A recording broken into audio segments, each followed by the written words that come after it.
the truth is, too many people don't have access to family physicians. Not enough is being done to address this. And I don't think that it's a priority for the government to have every Newfoundlander have a family physician. So let me be perfectly clear about that. Family doctors are foundational. They're important. We value them. Patients value them. They are key to the family care teams and key to provision of family care in no matter what the model is across the province. A poll commissioned by the Newfoundland and Labrador Medical Association found about 163,000 residents don't have a family doctor. That is fewer than the 175,000 residents the Medical Association said were without a doctor in July, but its president says the trend is more important than the latest number.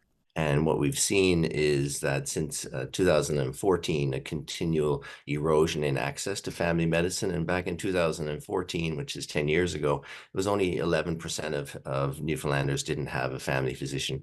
And we've seen consistently over the past 2 to 3 years that this level of high unattachment to a family physician, 25 to 30% of the population don't have regular access to a family physician, which is unacceptable. The province says its data shows that fewer than 10% of residents don't have access to primary care. It measures that by looking at the number of people signed up with Patient Connect N.L.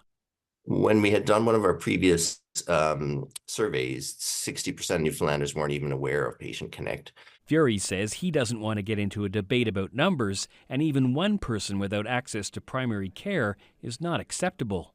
I recognize this as a problem 4 years ago. We brought together stakeholders, including the NLMA, to transform a broken healthcare system. I hope that there's no Newfoundlander and Labradorian who would believe anyone who stand in front of a mic and say that I have the solution that's going to work tomorrow and everybody's going to have a family care team or a family doctor. The NLMA says part of the solution is the Health and Human Resources Plan that it's been asking for since 2018. The association says it shouldn't take 6 years to figure out which physicians are needed in each community in the province.